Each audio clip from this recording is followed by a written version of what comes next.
hoje mesmo a gente disponibiliza. Bom, então nós vamos começar a apresentação da disciplina. Quando eu colocar os slides para apresentar, eu não consigo ver vocês. Então, em qualquer momento que vocês tiverem dúvida, me chamem, porque aí eu paro a apresentação, volto aqui com vocês e a gente conversa sobre dúvidas, sobre qualquer aspecto que vocês julgarem necessários sobre a nossa disciplina. Combinado assim? Ok, professora. Beleza, Letícia.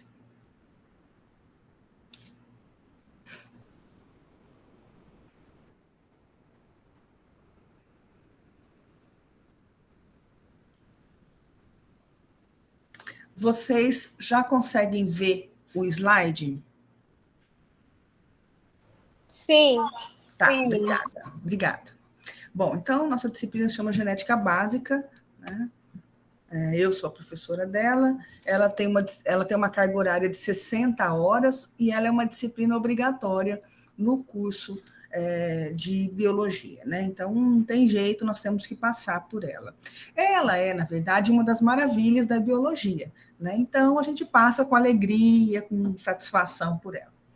O que nós vamos ver nessa disciplina? Nós vamos conversar hoje sobre os conceitos mais importantes dentro da genética básica, para a gente padronizar a linguagem, né, a maneira com que a gente vai falar nessa disciplina.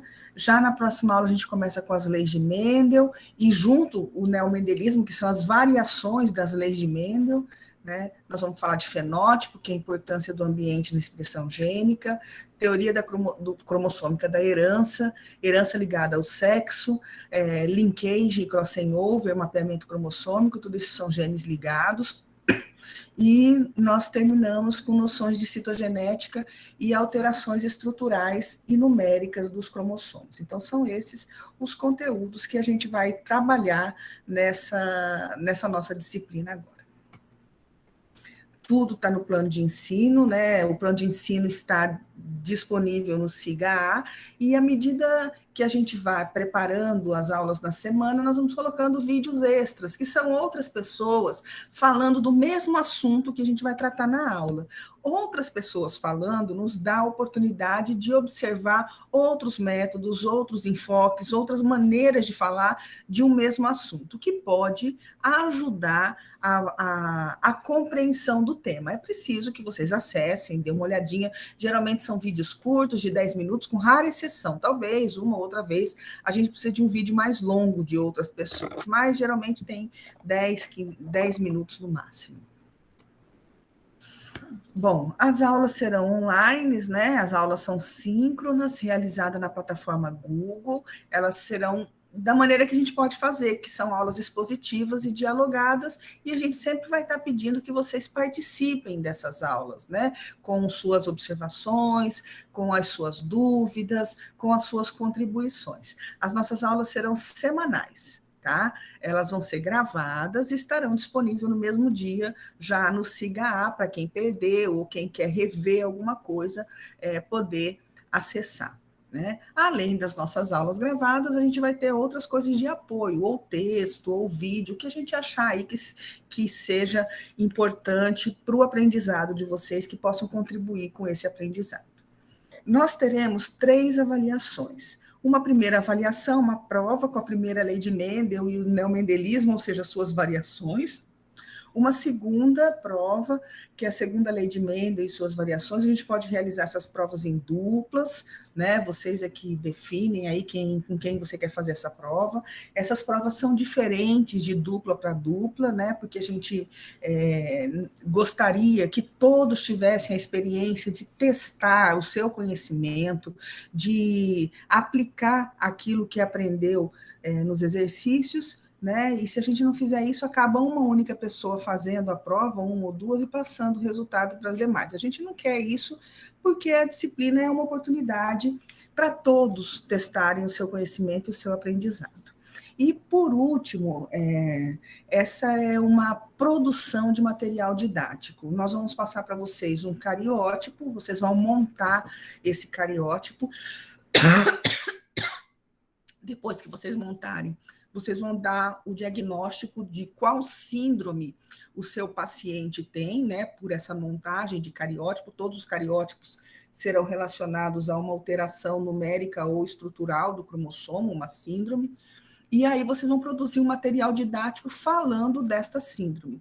A produção de material didático é de vocês, não pode plagiar, não pode catar um material feito, pronto e utilizá-los. Vocês é que vão ter que produzir esse material. Pode ser vídeo, cartilha, folder, enfim, o que vocês quiserem, né? Isso aí pode ser um trabalho para 3 pessoas, né? Um grupo de 3 pessoas no máximo. Então, vocês podem se organizar para fazer isso, né? E aí a gente vai dando as orientações para vocês nesse sentido. Nós vamos deixar um pouquinho mais para frente, porque está previsto para novembro. Então, começo de novembro, a gente já começa a postar os materiais que vocês virão trabalhar para que vocês tenham tempo para produzir esse material didático. A bibliografia, ela está no plano de curso, né, que eu estou apresentando elas. Muitos desses livros estão disponíveis naquela biblioteca online que a gente acessa via um canal chamado Ecosistema dentro do site da Unemat, né?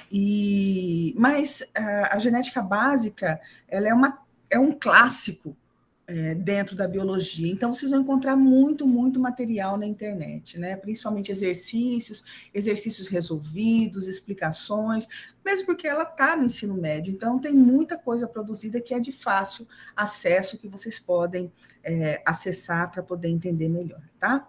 Então, são é dessa maneira que a nossa disciplina está organizada para acontecer durante esse semestre letivo. Então, eu gostaria já de começar agora com os conceitos básicos da disciplina.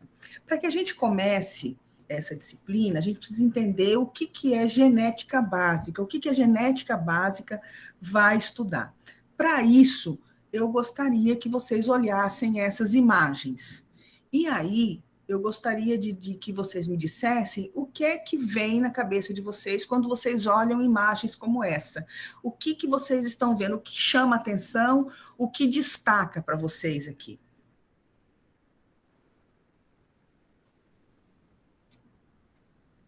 Pode falar.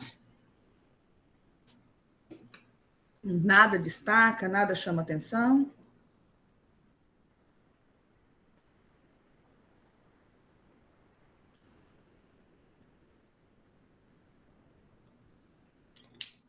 Nesses grupos aqui, por exemplo, neste, todos são iguais?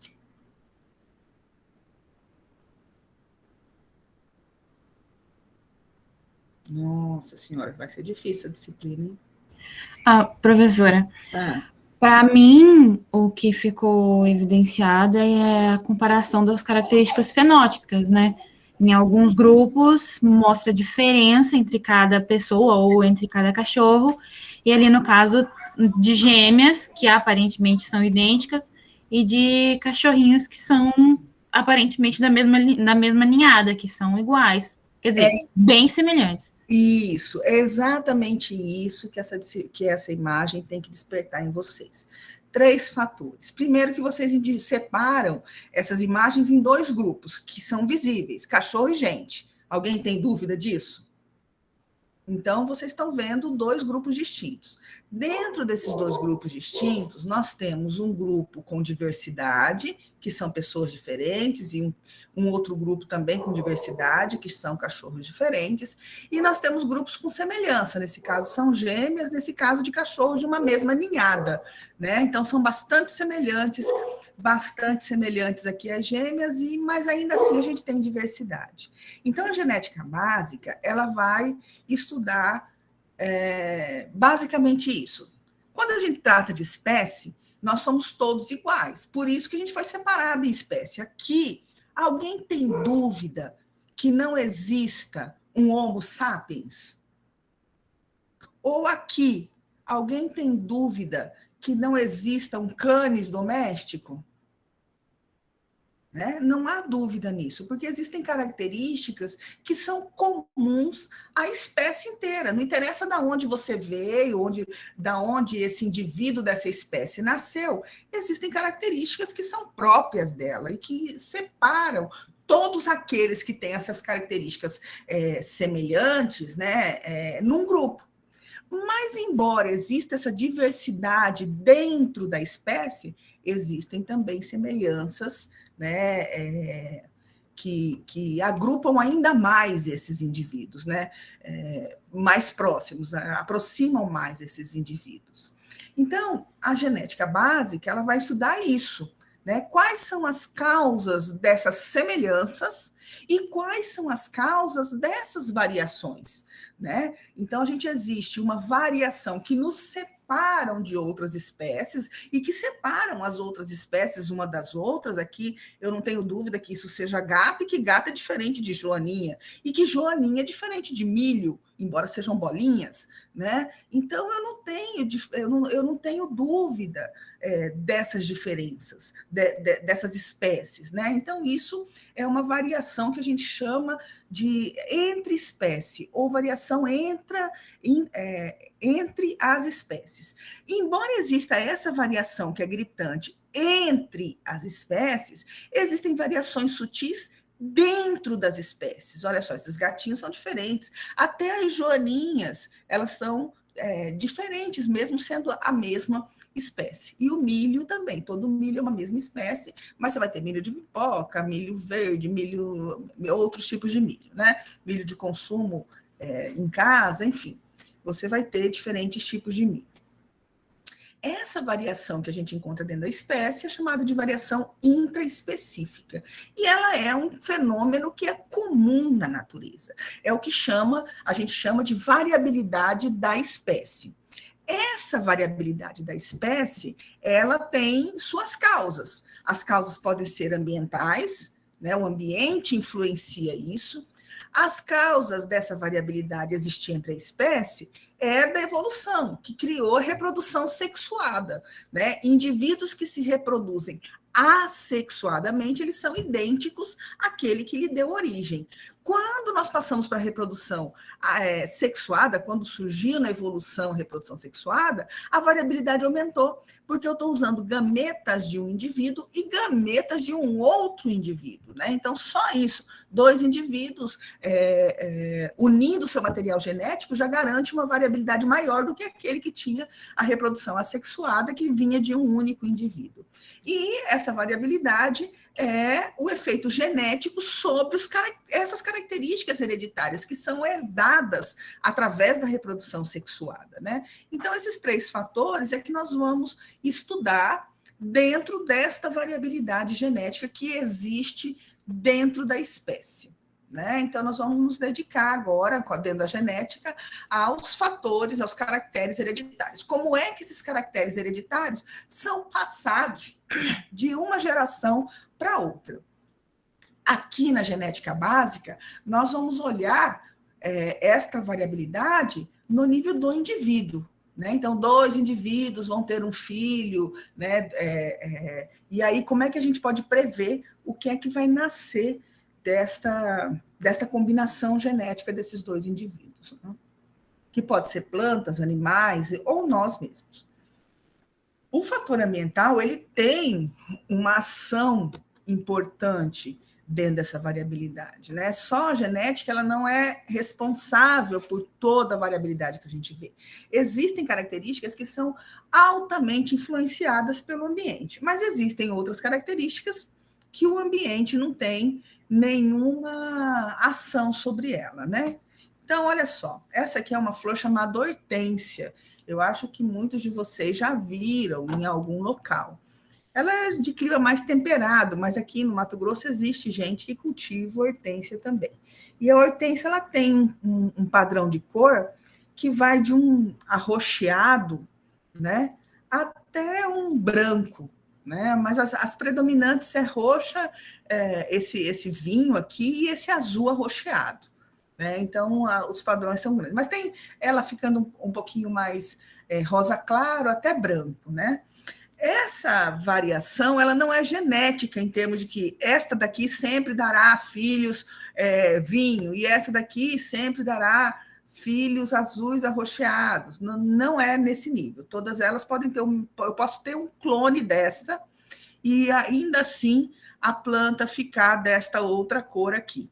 Né? Porque esta coloração, a via metabólica desta coloração, embora tenha início nos genes da planta, ela depende do pH do solo. O pH do solo vai direcionar a via metabólica da produção de cor.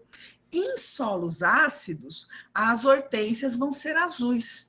E em solos alcalinos, elas serão rosas ou brancas, dependendo do pH desse solo alcalino. Então, esta planta aqui, né? Vamos supor que uma vizinha minha tem uma hortênsia e ela é azul e eu gostei, eu vou pegar e pedir uma muda, que é um clone dela, e vou plantar no meu jardim. Se o solo, né, do meu jardim for alcalino, quando essa planta der flor, ela vai ter uma tendência a ser mais esse vinho, mais indo para o rosa, né? Mesmo que seja um clone. Isso é uma influência do ambiente, não é a genética da planta. Uma outra característica interessante é que gêmeos univitelinos, aqueles que surgem de um óvulo fecundado por um único espermatozoide e que a partir da formação das outras células se separam, formando dois indivíduos, então o material genético é idêntico. Esses gêmeos não terão as mesmas impressões digitais.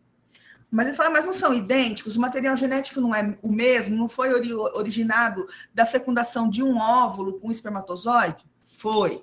Mas a impressão digital, ela é formada, obviamente, pelas informações genéticas, que vai formar a pele, mas ela depende também do microambiente onde a criança está, né? No líquido amniótico em que essa criança vive. E ali, aqueles movimentos do líquido amniótico, a viscosidade dele, né, é diferente da sua distribuição dentro do saco vitelínico, né, dentro da bolsa.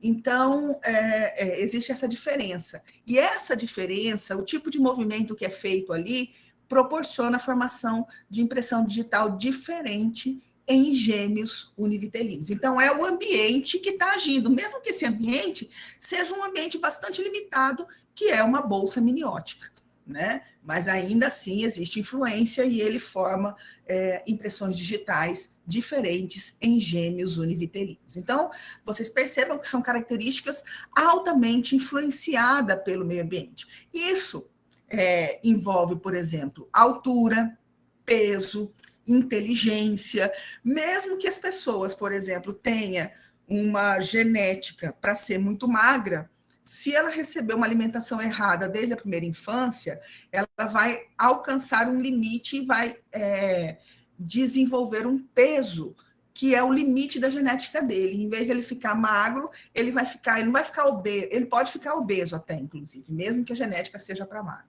né?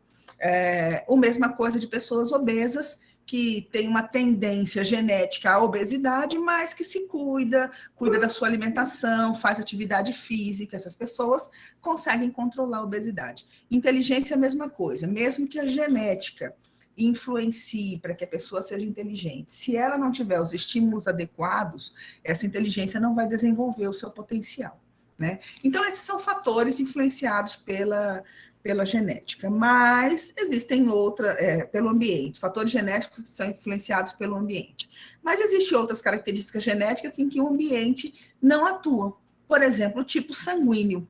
Quando a gente nasce, esse tipo sanguíneo é determinado geneticamente. Não interessa se eu vou morar num lugar que esteja a nível do mar, num lugar que esteja em grandes altitudes, num lugar quente ou num lugar frio.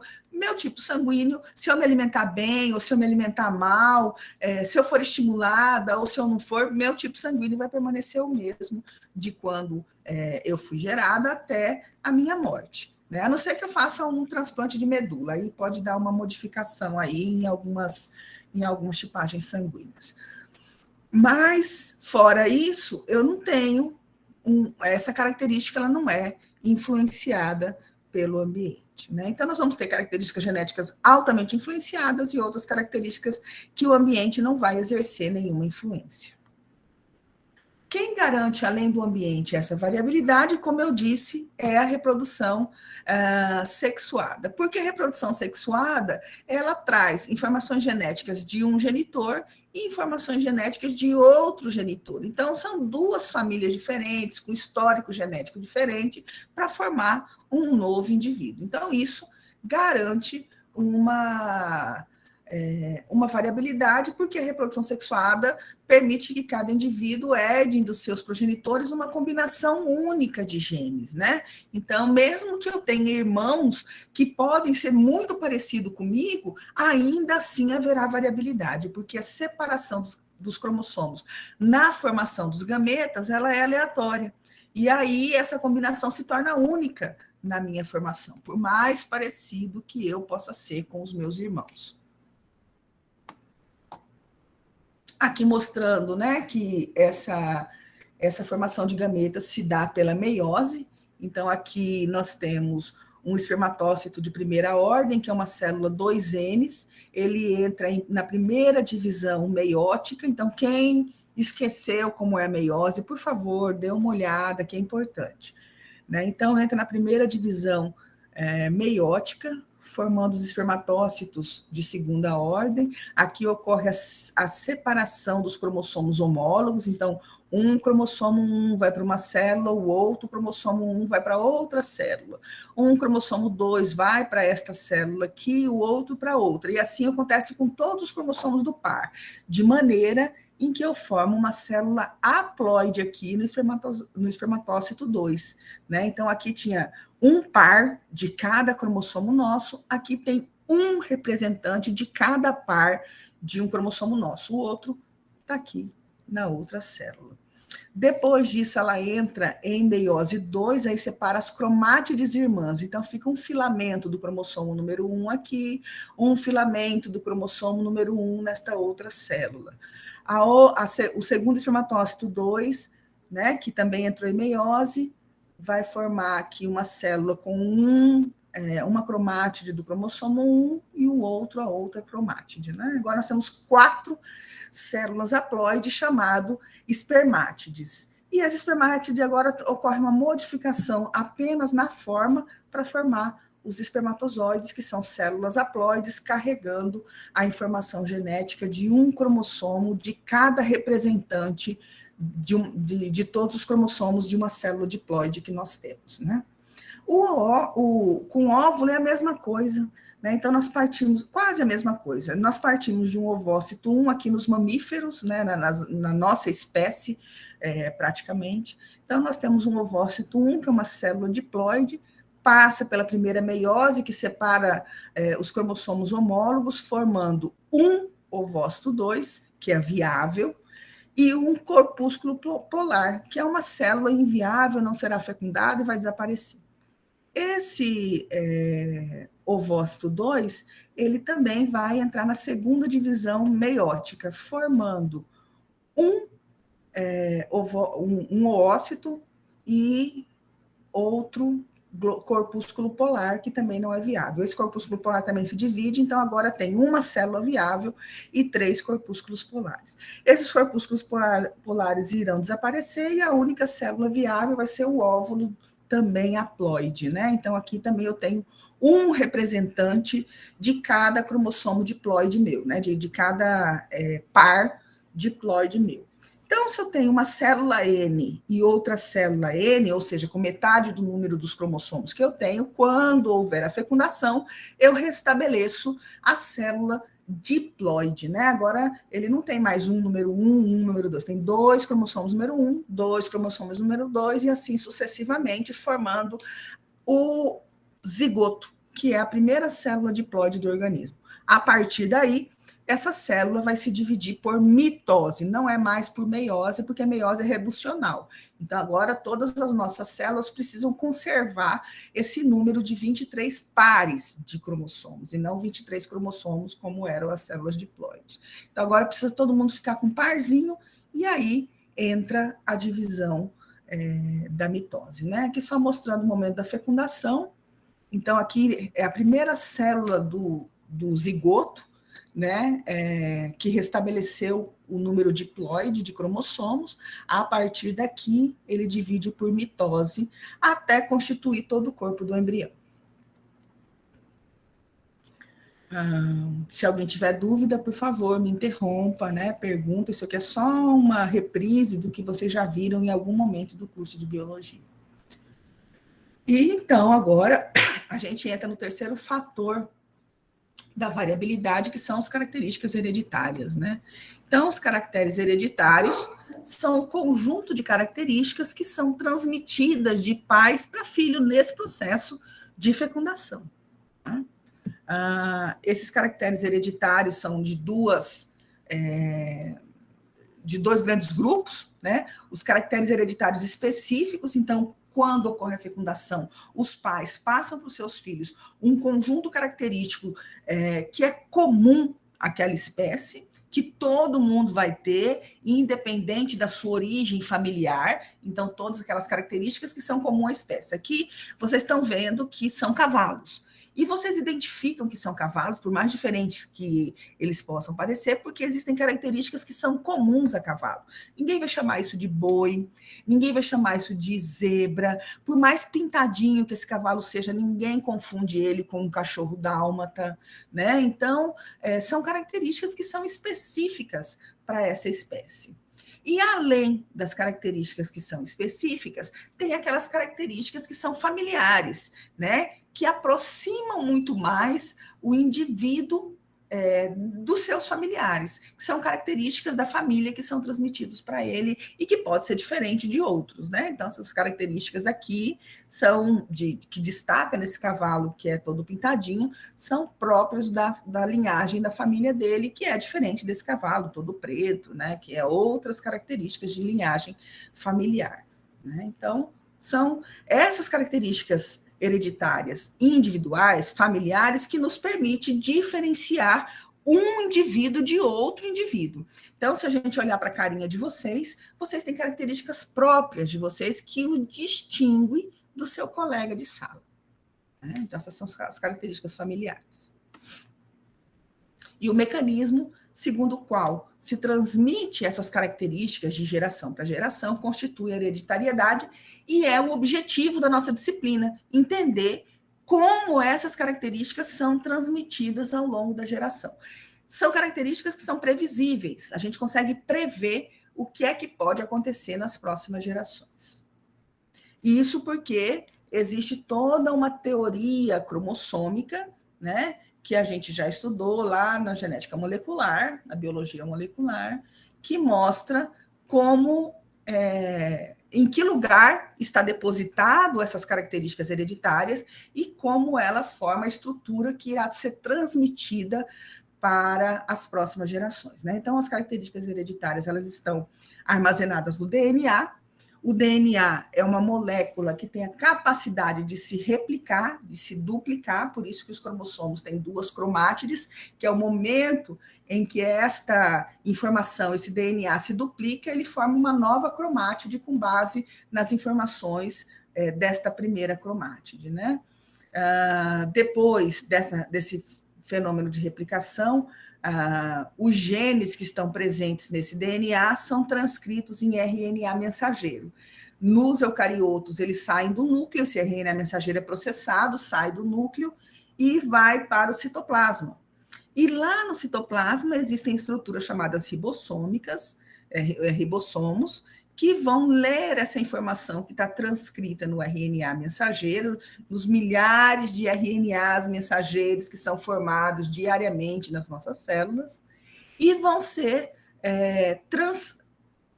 traduzido em proteína, né? E essa proteína é toda a estrutura do nosso corpo. São as diferentes proteínas que dão as diferentes características em cada um de nós. Né? Então, essas proteínas é que vai formar essas diferença e variabilidade que nós encontramos na população. Isso é chamado de dogma central da biologia. Né? Agora nós estamos na época de entender vírus, né, por conta da Covid. O vírus, o SARS-CoV-2, que é o vírus da Covid, ele não tem como material genético DNA, ele tem uma molécula de RNA. Então, quando ele invade o nosso corpo, o processo de replicação dele é um pouquinho diferente do nosso, que é com DNA. Mas eles usam o nosso maquinário, né? Ele tem um gene no RNA mensageiro dele que faz com que o nosso maquinário transcreva esse RNA mensageiro que ele tem em um DNA complementar, que a gente chama. E a partir desse DNA complementar, o ciclo é o mesmo. Forma um novo RNA mensageiro, que vai ser agora amadurecido dentro do nosso citoplasma e utilizado para formar as proteínas do vírus. Né? Isso é chamado de transcriptase reversa, não é um mecanismo exclusivo do SARS-CoV-2, né? O HIV, por exemplo, também é um vírus de RNA, a gente chama de retrovírus, né? Esses vírus que têm RNA. Então, são vários vírus que têm essa constituição. Mas o mecanismo é mais ou menos igual. Bom, esse DNA nosso, né, dos eucariotos, eles estão associados à proteína chamada histona e formam uma unidade chamada de cromossomo. E esse cromossomo, então, que é compartilhado na reprodução para formar os novos indivíduos. Né? Então, nós temos os cromossomos sexuais, aqueles que são responsáveis por determinar as características sexuais do indivíduo. Aqui nós temos 2 cromossomos sexuais de um ser humano do sexo masculino, sexo genético masculino, porque é um cromossomo X e um cromossomo Y. As mulheres têm 2 cromossomos X. Existem algumas anomalias que nós vamos conversar sobre isso depois. E, tirando os cromossomos sexuais, todos os outros cromossomos que sobrarem, o par número 1, o par número 2, o par número 3, até o par número 22, eles são chamados de autossomos, porque neles tem todas as informações genéticas para constituição de um indivíduo, fora as características sexuais que estão aqui nos cromossomos sexuais. Né? Então, nós temos autossomos, são todos os cromossomos que não são o parzinho sexual. Esse cromossomo ele tem uma estrutura própria, né? Ele é formado por 2 cromátides, que são esta estrutura aqui e esta outra. Esta daqui é cópia da sua irmã, que é a original, elas são chamadas de cromátides irmãs. Né? Então, quando o DNA se replica, nós temos uma molécula de fita única, né? de uma molécula única, né? O DNA tem uma fita dupla, mas ela no cromossomo é só uma. E aí, na replicação, forma esta outra cromátide irmã. Elas são unidas por uma região altamente espiralizada, chamada de centrômero. Né? Esse centrômero divide as cromátides em 2 partes, o braço P e o braço Q. Antigamente a gente chamava de braço curto, o braço P, ou braço longo, ou braço Q. Na realidade, não é muito usado curto e longo mais, porque existem os cromossomos metacêntricos. Os cromossomos metacêntricos têm o mesmo tamanho de braço P e braço Q. Né? Então, o braço da parte superior é chamado de P e o braço da parte inferior é chamado de Q. Existem... qual que eu vou saber que é superior e inferior, principalmente nos metacêntricos, né? Então, tem uma convenção. Primeiro, se eles não são metacêntricos, o braço menor sempre para cima.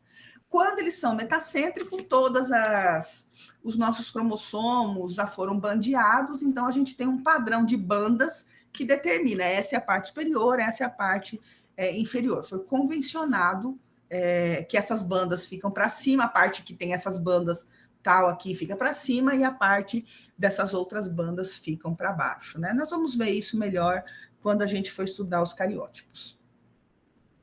Aqui só uma amostra. Bandas são essas manchinhas que vocês conseguem ver nos cromossomos. Tá? Existe um padrão que se repete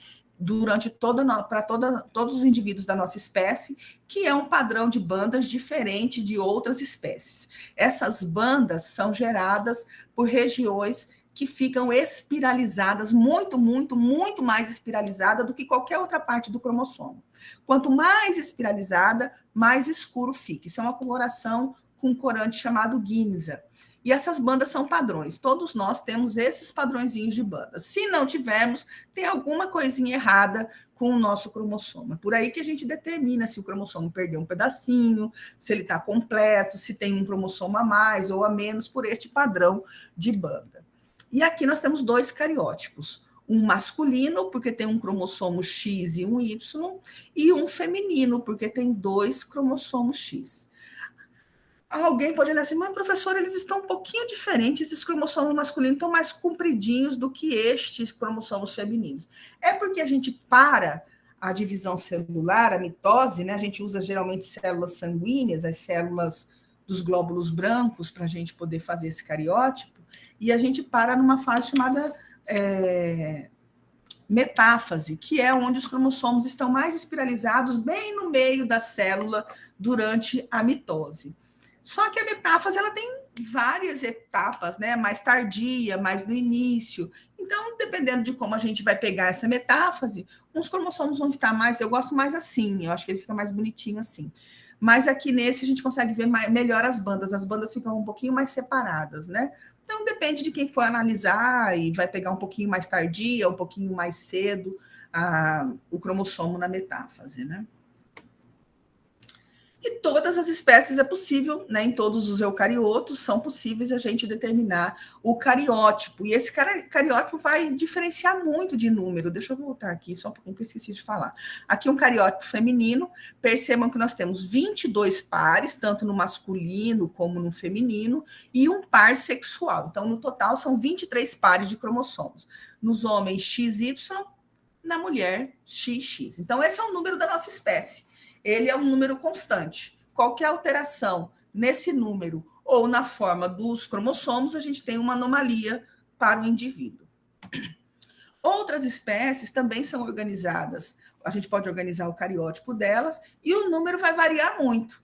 Então, aqui é um peixinho chamado Pterodoras. Ele tem 29 par de cromossomos, né? Então, ele é diferente da nossa espécie, que tem 23 pares, e ele não tem identificado nenhum parzinho sexual. As características sexuais dele são dadas por genes que estão dispersos em qualquer um desses cromossomos, e não como na nossa espécie, que existe um par exclusivo para determinação sexual. Aqui é uma arara. A arara tem muito, muito, muito cromossomo, que é a ararinha azul. Aqui, cada pontinho desse é um cromossomo. Só que esses parzinhos pequenininhos ficam muito difíceis da gente organizar no cariótipo. Então, se estipulou organizar os maiores, que são esses 10 aqui. Peço atenção para vocês nos cromossomos sexuais. Lembra que o nosso é XY. Aqui na arara, né, nas aves, o sistema é diferente, chamado de ZW, enquanto na nossa espécie, XY, né, que é o que é o sexo heterogamético, que a gente chama, porque vai formar um gameta X e um gameta Y, enquanto a mulher é o sexo homogamético, que só vai formar gametas de cromossomo X. Na ave é diferente. Na ave é o contrário. O ZW, que é o sexo heterogamético, por isso a gente chama de ZW, é a fêmea. A fêmea vai formar 2 gametas, um gameta com cromossomo Z e um gameta com cromossomo W. Então, nas aves, quem define o sexo é a fêmea. O macho tem 2 cromossomos Z, é ZZ. Né? Então, por isso que a gente chama o nosso de XY e das aves de sistema ZW. Aqui é uma planta, Crotalária juncia, também é possível se fazer o cariótipo dela. Né? Tem os cromossomozinhos dela aqui mostrados. Então, para qualquer espécie, a gente consegue padronizar um cariótipo. Né? Então, a gente estuda, coleta vários indivíduos, faz análise dos cromossomos dele até organizar um padrão de cariótipo, que a gente vai encontrar esse padrão em todos os indivíduos da mesma espécie. Então, dito tudo isso, né, toda essa introdução, todo esse preâmbulo, o que é a genética? Então, a genética vem da palavra grega, que é geno, fazer nascer, e é a ciência que estuda os genes, a hereditariedade e a variabilidade que a gente encontra nos organismos, né? Então, é o ramo, num conceito mais moderno, é o ramo da biologia que estuda a forma como se são transmitidas as características biológicas de uma geração para outra. Então, nós vamos basicamente aqui nessa disciplina estudar a herança genética e a variabilidade genética de uma geração para outra. Esse termo, ele foi cunhado, é um termo recente, se a gente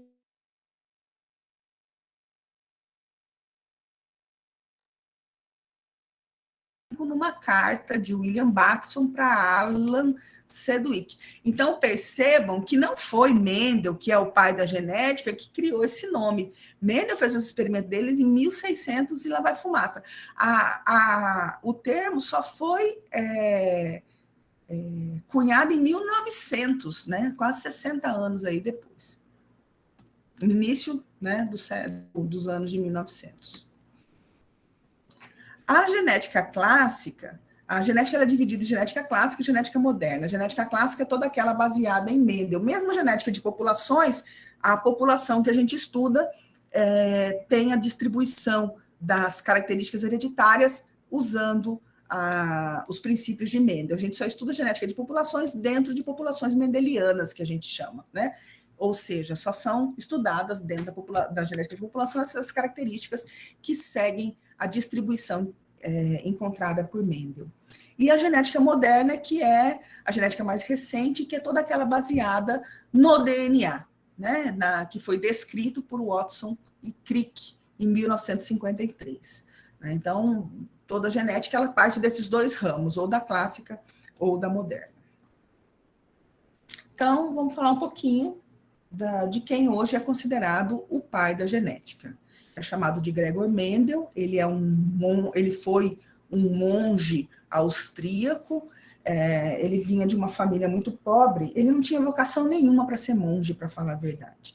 Mas a família dele era muito pobre, e ele não conseguia prosseguir os estudos dele se ele não entrasse no monastério, porque lá no monastério ele tinha garantido todos os recursos para que ele continuasse a estudar. Então, a decisão dele de entrar para o monastério foi para que ele pudesse continuar estudando a natureza, estudando matemática, estudando astronomia.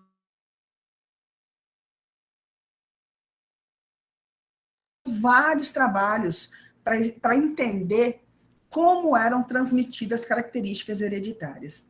Ele trabalhou com plantas ornamentais, ele trabalhou com pombos, mas o trabalho dele de maior destaque, né, com o trabalho com o qual ele conseguiu mostrar a sua teoria da transmissão hereditária de várias características foi com ervilhas. Né? Essa ervilha que a gente consome, chamado Pisum sativum, uma ervilha de jardim. Essas ervilhas eram plantas que tinham características bastante interessantes que possibilitavam esses estudos. Né? Eram gerações que são formadas muito rápidas, então ele podia acompanhar 3, 10, 15 gerações, né, dessas plantas muito rápidas. Tinham características bastante distintas que ele podia visualizar, por exemplo, a semente da ervilha ou é verde ou amarela, né? Então são características bastante contrastantes. Ele tinha como controlar a fecundação, porque era muito fácil separar os pistilos dos estames da planta, né? Então a parte masculina da parte feminina. Então ele desculpa. Ele tinha esse controle. Então, com essa planta, ele conseguiu desvendar como eram transmitidas as características hereditárias. E ele, em 1865, ele publicou o principal artigo dele, chamado Experimentos com Plantas Híbridas. Mas esse título não mostrava nada do que ele havia feito. É um título muito ruim para o trabalho, né? Não fala nada de características hereditárias, que era, sim, o foco de interesse da ciência daquela época, mas o trabalho dele, ele não era uma pessoa da ciência, ele era um monge, né? Ele não trabalhava num grande centro de pesquisa de laboratórios, ele trabalhava no monastério dele na universidade, na Áustria, onde ele morava, né? Então, ele não era alguém da ciência cuja publicação de um trabalho fosse chamado muita atenção. Então, pouca gente leu o trabalho dele quando ele apresentou em 1865. E esse trabalho acabou ignorado. Quem leu não conseguiu entender a grandeza desse trabalho. A partir de 1900, vários pesquisadores, particularmente 3 grupos de pesquisa, começaram a fazer trabalhos isolados, né, mas muito parecidos entre si, esses 3, sobre transmissão das características hereditárias. E eles encontraram um artigo de Mendel. Todos esses 3 encontraram um artigo de Mendel, esses 3 grupos. Era um grupo holandês, um grupo inglês e acho que um grupo alemão. E eles encontraram o trabalho de Mendel. E eles leram o trabalho de Mendel e era exatamente aquilo que eles estavam chegando à conclusão dos seus trabalhos. E todos os 3 deram a originalidade, né, da ideia ao Mendel. A partir daí, Mendel, então, foi definido como pai da genética, né? Então, como é que uma característica hereditária é herdada, né? Essas características são transmitidas de uma geração para outra por meio de gametas. E a unidade que traz essas características são os cromossomos, né? Nós temos os cromossomos sexuais e os autossomos, como nós falamos. Essa estrutura física, chamada de cromossomo, traz milhares de genes, né? E o gene é a menor unidade da hereditariedade. É a unidade fundamental, é onde está a informação genética. Então, o conjunto de vários genes é chamado de genoma, e ele é, então, todo responsável pela característica daquela espécie, e, mais particularmente, da característica familiar daquele indivíduo.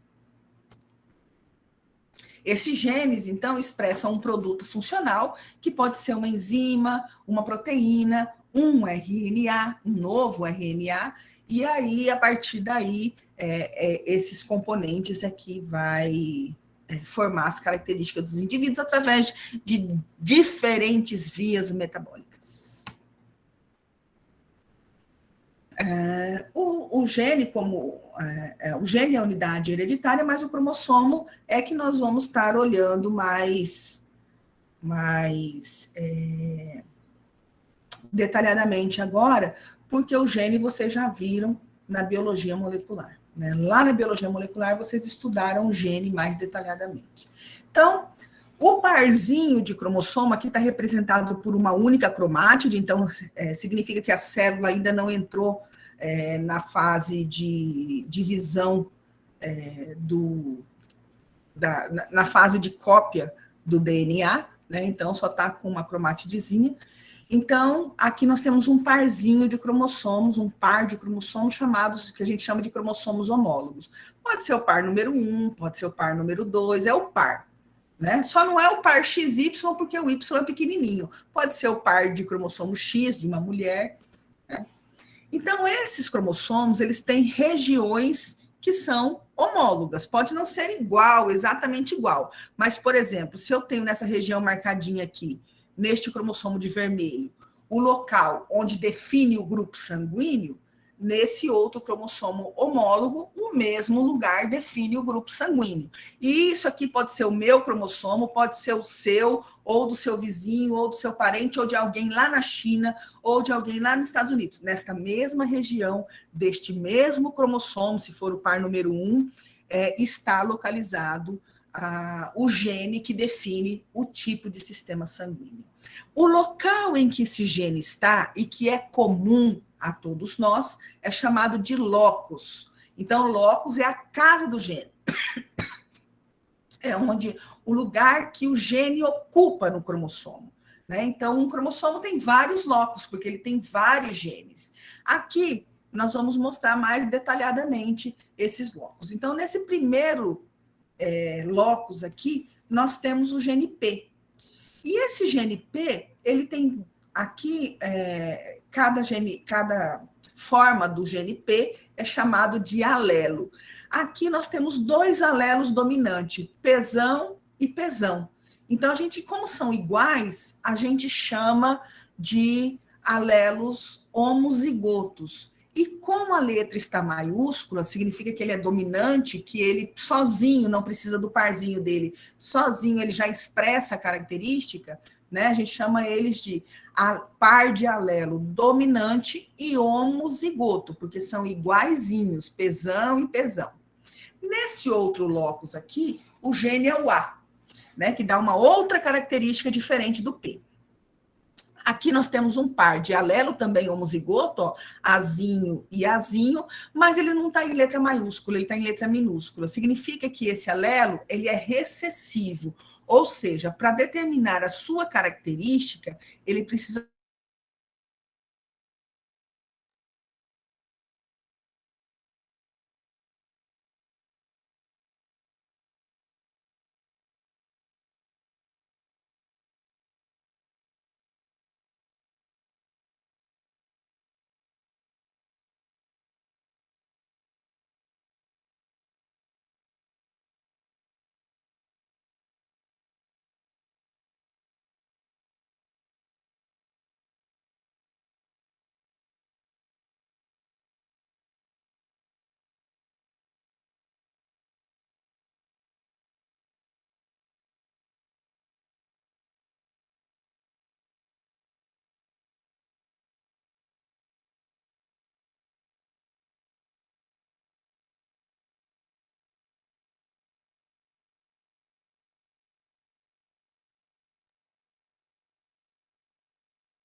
O áudio, professora? O áudio da senhora. O microfone da senhora. O microfone da senhora está desligado.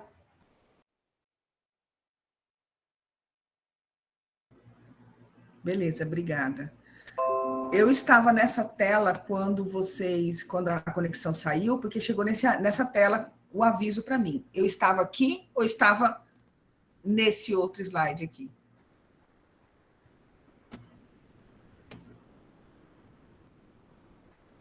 Este ou este? Esse, professora. Tá. Beleza, então eu vou continuar daqui, né? Estou repetindo, né? Caso eu não tenha, já tenha caído. Então, a unidade hereditária é o gene, mas esses genes estão nos cromossomos, que é a unidade física da distribuição dos caracteres hereditários. Num cromossomo, nós temos vários genes. O parzinho do cromossomo aqui está representado por uma única cromátide, porque foi antes da divisão do DNA, né? Então, nós temos um par, e esse par é chamado de cromossomo homólogo. Então, aqui nós temos, por exemplo, o par número 1. Nesse, como eu disse para vocês, nesse cromossomo existem vários genes. Como são cromossomos homólogos, os genes que estão presentes nesse cromossomo estão no outro também.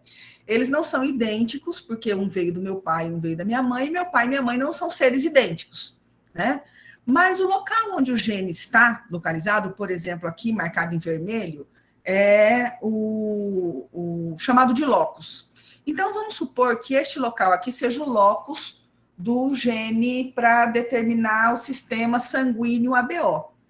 Então, em todos esses cromossomos, é o número 1, então em todos os cromossomos número 1, nós teremos um locus para determinar o tipo sanguíneo. Não interessa se é meu, ou se é um de vocês, ou se é alguém que mora na Austrália, na Nova Zelândia, todo mundo neste lugar, nesse locus, vai ter o gene para definir o sistema ABO. Se eu for sangue tipo O, os meus dois locus vão ter um alelo izinho, izinho. Se alguém é sangue tipo AB, em um locus vai ter o IA e no outro locus vai ter o alelo IB. Então, o que vai diferenciar é qual o alelo vai estar aí. Mas o gene é do sistema sanguíneo ABO, né? Então, mostrando aqui um parzinho de cromossomos, nós estamos mostrando 3 genes desse cromossomo só, ele pode ter uma centena, e nós estamos mostrando só 3. Então, nesse primeiro locus, nós temos 2 alelos, pesão e pesão. Então, esses 2 alelos, como estão com a letra maiúscula, são dominantes. Eles são definidos como dominante porque a presença de um só desses alelos é suficiente para produzir a enzima ou a proteína, né? Então, eles são chamados de homozigoto porque são iguais, pesão, pesão, e dominante porque a presença de um deles só já é suficiente para produzir a proteína. Aqui, nesse segundo locus, nós temos o azinho, azinho, né? O azinho é chamado de par de alelo recessivo, homozigoto também, porque são 2 iguais. Ele é recessivo porque, para produzir o produto dele, ele precisa ter a presença dos 2. Nos 2 locos precisa ter azinho, senão o produto não é produzido. E aqui é um terceiro gene, um gene B, e ele é chamado de par de alelo heterozigoto, porque ele tem um representante de um alelo dominante aqui nesse cromossomo vermelho, que pode ter vindo da mãe, e esse azulzinho vindo do pai. Então, ele é Bzão, Bzinho, heterozigoto, porque tem um alelo dominante e um recessivo. Nós estamos falando em alelo. Alelos são genes que interagem determinando um caráter hereditário. Eles formam um par e se situam em locais correspondentes no cromossomos homólogos. Então, alelo é a forma alternativa do gene, né? Então, eu tenho um gene para, sei lá, formação de melanina. Para a formação de melanina, nós temos 2 alelos, o azão, que forma melanina, e o azinho, que não forma melanina, né? Então, indivíduos azão, que é o dominante, ou azão-azinho, porque o dominante sozinho é capaz de produzir a melanina, tem pigmentação da pele normal. Indivíduos azinho não produz melanina, quando estão azinho e azinho junto, 0 de produção de melanina, eles são albinos, né? Então, os alelos são essas formas alternativas do gene. Aqui nós temos o cromossomo homólogo. Então, o cromossomo homólogo é o par, né? Aqueles que têm as mesmas informações genéticas um no outro, embora os alelos possam ser diferentes, mas a informação genética está ali. Se é o cromossomo número 1, tem aí o tipo sanguíneo, tem outra característica, sei lá qual, né? Mas, enfim, tem todas as características que tem no cromossomo número 1 meu, tem de todo mundo, mas nós temos alelos diferentes nesses cromossomos. Então, o cromossomo homólogo é o par, quando eu falar em cromossomo homólogo. Se eu falar em homozigoto, Mendel usou o termo puro. São indivíduos que possuem alelos iguais para um determinado fenótipo. Então, aqui eu tenho um homozigoto, azão, e aqui eu tenho outro homozigoto, azinho. Então, não interessa se é azão ou se é azinho. Os dois têm alelos iguais, são homozigotos. Mendel não sabia desse nome, chamava de puro. Heterozigoto são aqueles que têm alelos diferentes no mesmo locus. Então, aqui é um azão e aqui um azinho. Mendel também não sabia desse termo e chamava de híbrido. Não confundir com híbrido aqueles indivíduos que são formados por duas espécies diferentes, né? Como a mula lá no cruzamento do burro com o cavalo. Genótipo, a gente vai falar bastante, é o conjunto de genes. Então, azão, azinho, bezinho, né? O conjunto de genes que essa pessoa tem, que nós estamos estudando, que esse indivíduo tem, pode ser um animal, pode ser uma planta, é o genótipo dele. Então, o genótipo é representado por letras. Letras maiúsculas representam o genótipo dominante, letras minúsculas, o genótipo recessivo, uma letra maiúscula e uma letra minúscula, o heterozigoto. Né? Aqui nós estamos vendo um indivíduo com melanina, azão e azinho, porque o azão é dominante, só a presença de um deles produz melanina, e aqui um indivíduo albino, azinho, então não tem produção de melanina. Fenótipo é a característica que a gente visualiza, né? Então, naquele macaco, eu sei que o fenótipo no gorila é azão e azinho, e o outro azinho. E o fenótipo ali é a produção de melanina. Aqui, o fenótipo é a cor das plantas de hortênsia. E, como eu disse, muitos fenótipos são influenciados pelo meio ambiente. Então, fenótipo ele é a manifestação dos genes, mais a interação com o meio ambiente. Algumas características não são influenciadas pelo ambiente, pela alimentação, outras são. Gene dominante é aquele que se manifesta mesmo na ausência de um outro alelo dominante, né? Então, ele pode ser, a característica pode ser manifestada em dose dupla, azão, ou em dose simples, azinho. Gene recessivo é aquele que só se manifesta o seu caráter na presença de um outro alelo recessivo, ou seja, não pode ter nenhum dominante junto.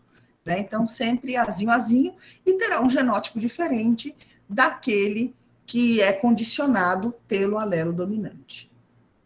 Então, aqui nós estamos vendo o lóbulo de orelha. Vocês podem olhar de vocês.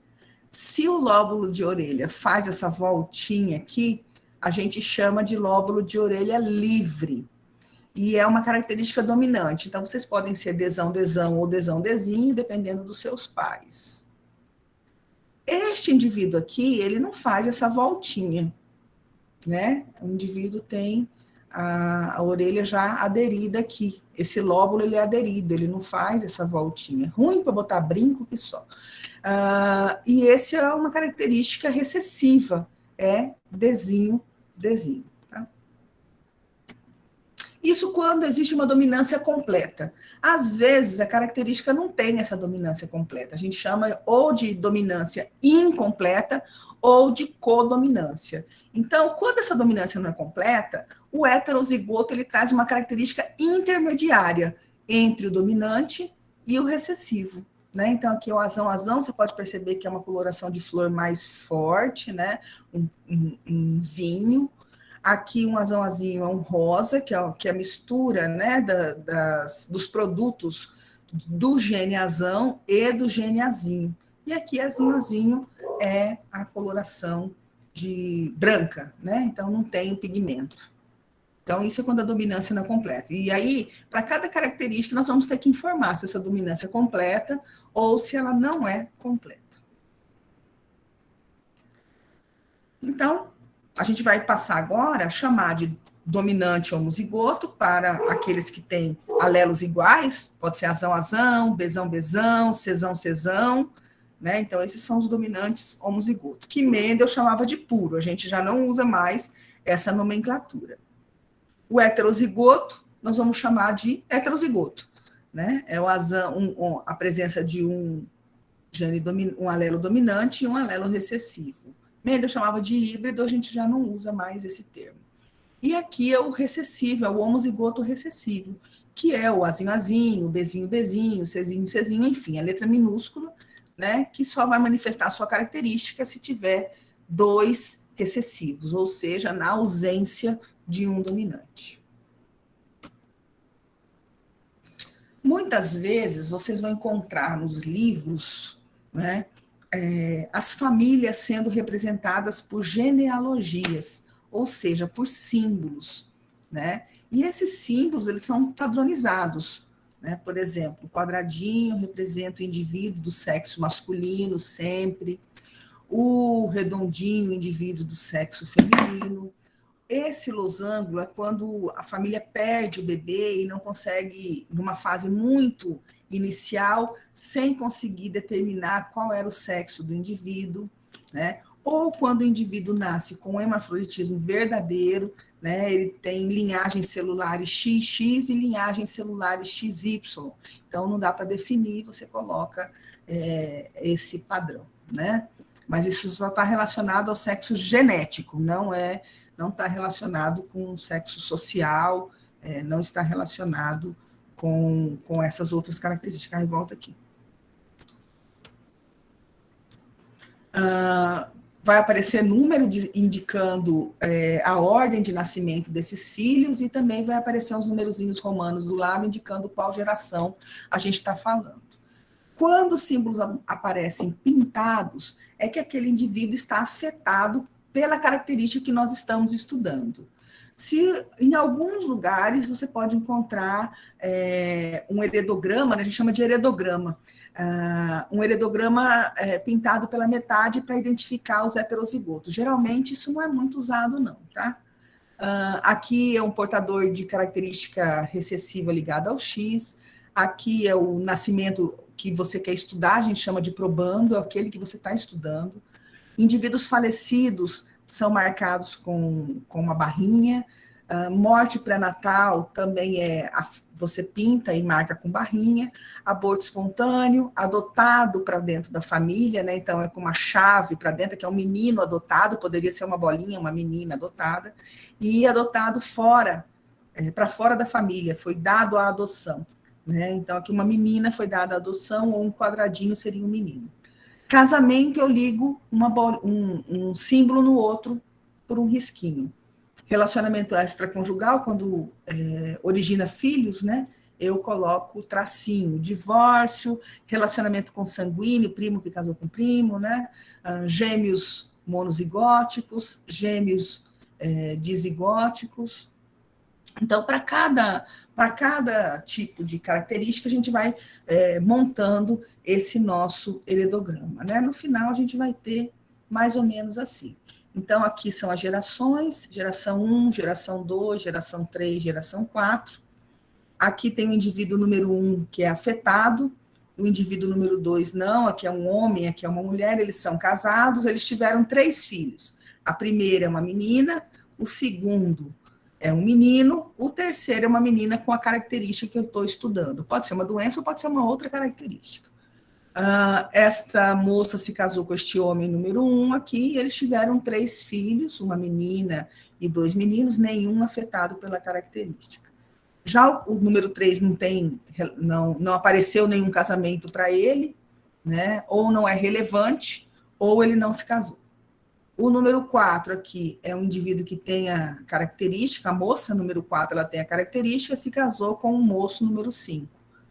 Eles tiveram 3 filhos, este moço número 5 com característica, esta moça número 6 com característica e essa moça número 7 sem a característica. O moço número 5 casou com a moça número 4 e tiveram um filho sem a característica genética, né? Então, assim, a gente monta esse heredograma, nós vamos ter a oportunidade de fazer isso ao longo da disciplina e vocês vão se acostumando com esses termos e com esse tipo de desenho de trabalho. Uma outra coisa que pode acontecer com as características genéticas é que a expressão dos genes ele não é uma matemática exata, né? Existem fatores internos, celulares e fatores externos que podem influenciar na expressão do gene. Então, pode acontecer uma coisa que é chamada de penetrância. É um fenômeno que a gente chama de tudo ou nada. É a presença ou ausência de uma determinada característica ou condição que está sendo determinada pelo gene. Então, o indivíduo de um determinado genótipo, ele pode eventualmente expressar ou não o fenótipo. Isso é muito comum, por exemplo, com câncer. Várias pessoas já fizeram teste de marcadores moleculares e identificaram marcadores, ou seja, genes de câncer de seio, por exemplo.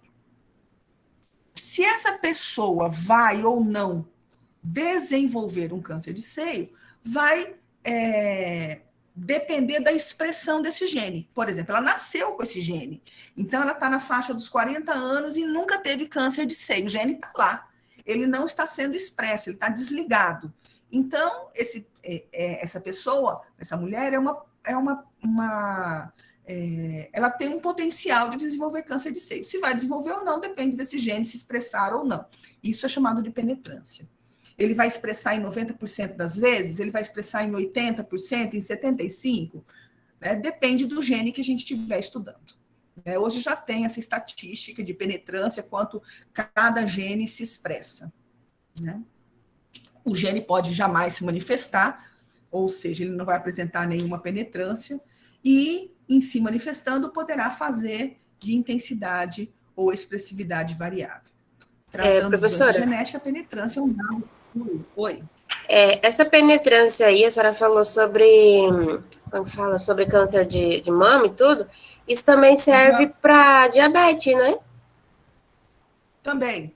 Tem gente que tem diabetes familiar e ela não vai, o gene da diabetes está lá, mas ela pode não desenvolver a diabetes. Sim. Esse gene da diabetes, ele é um gene, desculpa, Cindy, pode falar. Não é porque na família minha, por parte de pai, tipo, a minha avó tem, a minha tia tem, meu primo tem.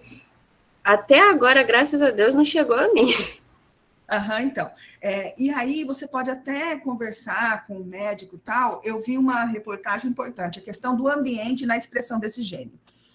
Foi um caso de uma filha de um médico, né? Esse relato de caso que eu estava lendo. A menina tinha todos os marcadores genéticos para diabetes. Então, ela ainda não tinha diabetes, então o pâncreas dela não estava sobrecarregado, né? Com problema de insulina. Mas era uma tendência quase que certa que em determinada idade, né, por volta dos 40 anos, ela iria desenvolver. Ela tinha 12, 13 anos. A partir daí, o pai dela, que era médico, conversou com o nutricionista e estabeleceram uma rotina de alimentação e exercício, né, na época, para a menina, ele já faz o relato dela já mais adulta, né, que ela nunca vai desenvolver essa diabetes, porque desde o começo as questões ambientais estão sendo controladas para que o pâncreas dela não sobrecarregue antes mesmo do gene se expressar, entendeu? Então existe uma influência ambiental que você pode controlar mesmo que o seu gene se expresse no futuro. Entendi. Tá? Então esse é um exemplo de um gene altamente influenciado pelo ambiente. Vou voltar aqui a apresentar.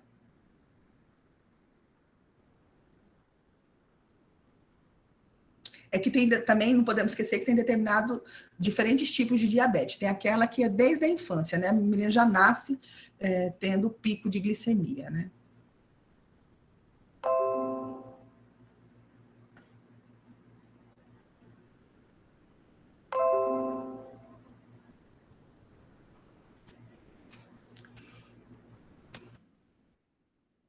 Então, tratando dessas doenças genéticas, né, como diabetes, câncer de mama, essa penetrância é um dado importante, pois significa quanto da população mundial vai manifestar determinada característica ou não, né, cada fenótipo ou não. Então, uma certa doença, todos os indivíduos que herdam o gene mutante têm apresentação clínica. Então, a penetrância, nesse caso, para qualquer pessoa da população, é uma penetrância completa, ou seja, 100% de que tiver esse gene vai manifestar a doença. As outras características podem variar nisso, né? Aqui só um exemplo da coloração do feijão. Aqui tem um gene Lzão que faz com que o feijão, é um gene dominante, né? Faz com que o feijão tenha listras. E Lzinho faz com que ele não tenha listra, é uma coloração lisa. Só que a penetrância desse gene Lzão é de 95%, enquanto que a penetrância do gene Lzinho é 100%. Ou seja, todo mundo que tiver Lzinho vai ser feijão sem lista, não tem escape, porque a penetrância desse gene, desse alelo, desculpa, Lzinho é completa. Se eu cruzar indivíduo Lzão com Lzinho, vai nascer 100% de genótipo Lzinho. Então, eu esperava-se, antes de conhecer a penetrância do gene, que 100% da prole fosse apresentar listas. Mas na hora que os pesquisadores começavam a contar, né, olhar, né, a mãe era Lzão, certeza, o pai era Lzinho, certeza, todo mundo nasceu heterozigoto, porque não tem outra possibilidade de nascimento aqui, não tem como nascer Lzinho, não tem como nascer Lzão. Ou na hora de olhar, o fenótipo não batia. 95% dos feijões apresentavam listras e 95% apresentava cor lisa, apesar de serem Lzinho. Então, significa que esse gene Lzão, ele só tem 95% de... Só tem não, né? 95% é bastante. Ele tem 95% de penetrância. 5%, esse alelo Lzão não vai funcionar. Ele vai falhar na produção da sua proteína. E aí ele não vai conseguir expressar a listra, as sementes com listras, né? Então, esse é um caso de penetrância. Na maioria dos casos que a gente vai estudar, a penetrância é 100%, nós não vamos falar nisso. Mas se aparecer alguma informação, vocês já sabem, daquele fenótipo que tem o alelo dominante ou o alelo recessivo, aquele que tem a penetrância menor, nem todo mundo vai estar com a característica esperada, porque parte dos genes vão falhar, ok?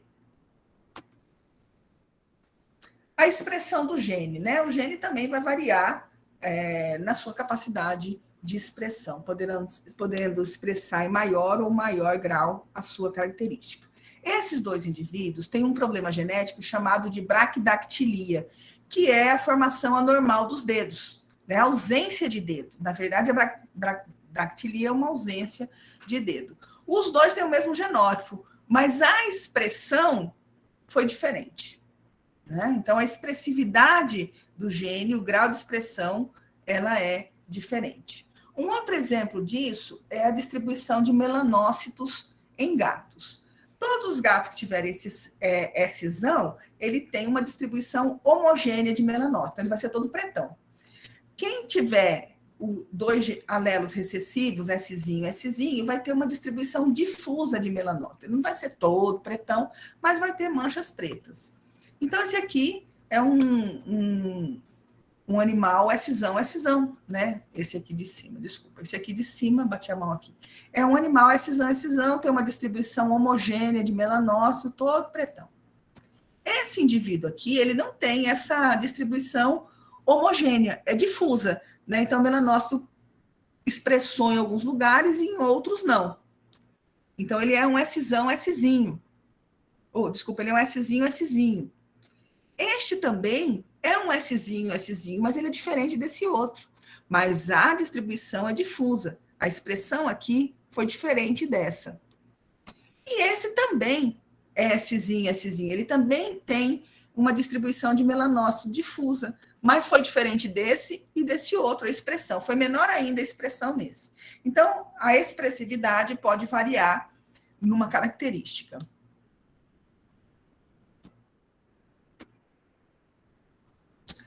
Chega, deu por hoje. Então, o que a gente queria conversar com vocês hoje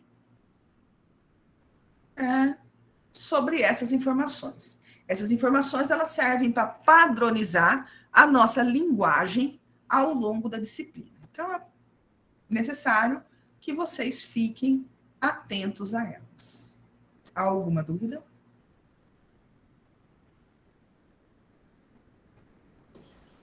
Se não há dúvida, a gravação da aula vai estar disponível, não sei como vai ficar com essa queda que deu, mas o que tiver disponível, obrigada, Letícia, o que tiver disponível, a gente vai disponibilizar, vai fazer o download para o SIGA-A hoje ainda. E eu vou deixar também disponível os slides dessa aula para quem quiser consultar. E a gente se encontra na próxima semana para a nossa próxima aula. Eu mando com antecedência o link da aula. Tudo bem? Ok, Ok, professora. Ok, professora. Abraços, se cuidem e até semana que vem, tá? Boa noite, professora. Tchau, tchau. Boa noite. Boa noite.